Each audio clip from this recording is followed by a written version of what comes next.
Hello everyone. तो आज हम अपने इंग्लिश क्लास सिक्स का चैप्टर फिफ्थ स्टार्ट कर रहे हैं, जिसका नाम है a different kind of school. ठीक है।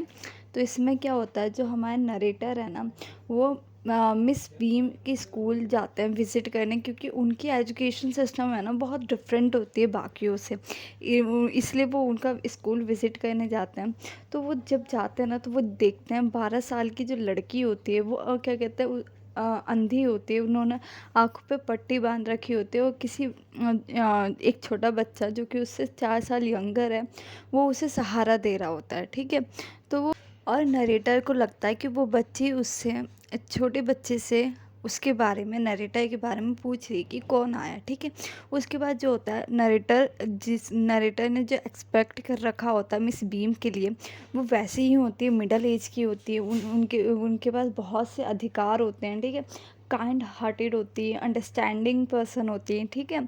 और उनके ग्रे हेयर होते हैं, और थोड़ा मतलब प्लम्पी फिगर होता है उनका, यानी थोड़ा मोटापा भी होता है। वो जो उदास बच्चे होते हैं ना, उनके प्रति काफ़ी दयालु भी होती हैं। ठीक है। और तो और क्या कहते हैं, फिर जब उन्होंने उनसे पूछते हैं, जो हमारे मिस्टर नरेटर है, वो मिस बीम से पूछते हैं उनके एजुकेशन सिस्टम के बारे में। फिर मिस बीम बताती है, ज़्यादा कुछ तो नहीं है, हम simply plus minus multiply writing सिखाते हैं, और कुछ इंटरेस्टिंग बातें भी करते हैं, और बाकी बच्चों को चुपचाप बैठना होता है। ठीक है। और हमारे स्कूल का मतलब एम यही है, उद्देश्य यही है कि बच्चों को थॉटफुल पर्सन बनाना, काइंडनेस, अदर के लिए वो काइंड रहे। ठीक है। बी रिस्पॉन्सिबल सिटीज़न बनाना, यही है हमारे स्कूल का एक मोटिव। फिर मिसेस बीम कहती हैं कि क्या आप विंडो के बाहर देखोगे? तो नरेटर देखते हैं। फिर मिसेस बीम पूछती हैं कि आपको क्या नज़र आ रहा है? तो नरेटर कहते हैं कि ब्यूटीफुल गार्डन है, जहाँ अनहेल्दी और अनएक्टिव बच्चे वहाँ बैठे हुए हैं। और फिर वो बताते हैं, जब वो शुरुआत में आए थे स्कूल के एंटर जब किए थे, उन्होंने जो छोटे बच्चे को देखा था, वो उसके बारे में बताते हैं कि मैंने उस बच्ची को देखा था। और यहाँ काफ़ी बच्चे हैं, जैसे वो एक उस लड़की को देख लो जो लंगड़ी है, और बच्चों को खेलते हुए देख रही है, कितनी होपलेस है। फिर मिसेस बीम हंसती हैं और ये कहती हैं, नहीं नहीं, ऐसा कुछ नहीं है। वो जो बच्चे हैं वो ना ही लंगड़ी है, और ना वो, सिर्फ उसके लिए वो लैम्प डे है। और जो वहाँ ब्लाइंड बच्चे हैं, वो भी ब्लाइंड नहीं है, उनके लिए ब्लाइंड डे है। इस बात को सुनकर नरेटर काफ़ी सरप्राइज़ हो जाते हैं। तो हमारी जो मिसेस बीम है, वो हंसती हैं और ये कहते हैं कि यही तो है हमारा एजुकेशन सिस्टम का एक महत्वपूर्ण पार्ट। और क्योंकि इसके द्वारा जो हमारे स्टूडेंट हैं, वो दूसरे के दर्द को समझ पाते हैं। और हमारा मतलब ये पैटर्न रहता है कि एक दिन बच्चों को ब्लाइंड डे दिया जाएगा, एक दिन लैम्प डे, एक दिन डेफ्ट डे। ठीक है। मतलब कभी गूंगा बनाया जाएगा, कभी बहरा, कभी इंजर्ड बनाया जाएगा, कभी क्या कहते हैं डम्ब बनाया जाएगा। ये चीज़ उनका डे देते हैं। और एक बच्चे को उनका साथी बनाते हैं, जो उनकी मदद करेगा उस डे को, जिससे जो बच्चे थॉटलेस होते हैं ना, जो सोचते नहीं है, इस सिस्टम के अकॉर्डिंग वो थॉटफुल बन जाते हैं, वो रियलाइज़ करते हैं दूसरों का पेन। ठीक है। इससे ये हो जाता है। फिर मिसेस बीम ये कहते हैं कि ब्लाइंड डे जो होता है वो डिफ़िकल्ट होता है, बट जो मुंह बंद करने वाला दिन है वो ज़्यादा डिफ़िकल्ट होता है बच्चों के लिए। ठीक है। फिर मिसेस बीम जो होती है, वो नरेटर को गार्डन में आने के लिए इनवाइट करती हैं, और ये कहती हैं कि आप खुद से ही देख लो कि बच्चे कैसे फ़ील कर रहे हैं।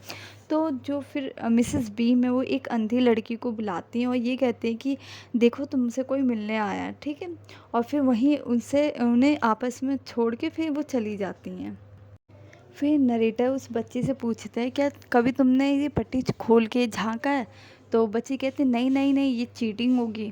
आपको मालूम नहीं है ब्लाइंड डे कितना मुश्किल होता है, बट आपको हमेशा डर लगता है कि आप कहीं किसी से टकरा ना जाओ। ठीक है। और जब आप बैठे हो ना, जब भी आपको रिलीफ मिलता है, तो नरेटर पूछते हैं, क्या तुम्हारा हेल्पर जो है वो काइंड है? तो फिर वो बच्ची बताती है, है, बट इतना नहीं है जितना मैं होती हूँ जब मेरी टर्न आती है हेल्पर बनने की।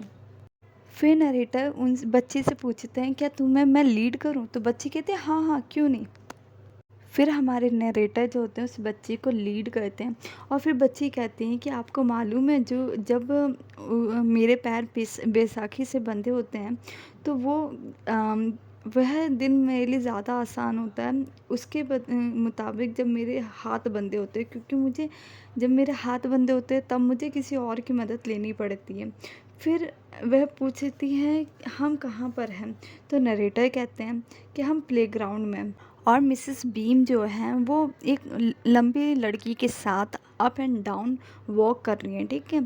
फिर हमारी जो लिटिल बच्ची होती है, वो छोटी बच्ची होती है, वो पूछती हैं कि उस लड़की ने क्या पहना है, तो हमें नरेटर बताते हैं ब्लू कॉटन स्कर्ट और पिंक ब्लाउज़। तो वो कहती है कि इट्स मिली, ठीक है। हमारी छोटी बच्ची कहती है कि वो मिली है। फिर उसके बालों का कलर पूछती है वो, तो हमारे नरेटर बताते हैं लाइट है, तो वो कहती है हाँ हाँ ज़रूर ज़रूर ये मिली है, हेड गर्ल है ये, ठीक है। और फिर नरेटर बताते हैं यहाँ एक ओल्ड मैन है जो रोज़ उगा रहे हैं, ठीक है। तो हमारी जो छोटी बच्ची ये होती है वो कहती है दैट्स पैटर, वो हमारे गार्डनर है जो कि 100 साल के हैं। फिर नरेटर बताते हैं एक कर्ली हेयर वाली गर्ल आ रही है, ठीक है। तो फिर वो बताती है दैट्स अनीता। फिर नरेटर कहता है वो जितना सोचता था ना वो उससे ज़्यादा अब सोचने लगा और उसने ये रियलाइज़ किया लोगों के बारे में बताना और उनके बारे में सोचना बहुत इंटरेस्टिंग हुआ उनके लिए, ठीक है। फिर वो कहते हैं फाइनली अब मुझे जाना पड़ेगा, पर उनका जाने का बिल्कुल मन नहीं कर रहा। मिसेस बीम जो होती है वो हँसती हैं और फिर नरेटर कहते हैं कि मुझे बहुत अफ़सोस हो रहा है यहाँ से जाते हुए।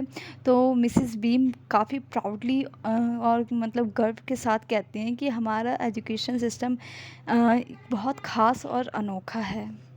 तो यहीं हमारा चैप्टर ख़त्म होता है। Thank you for watching.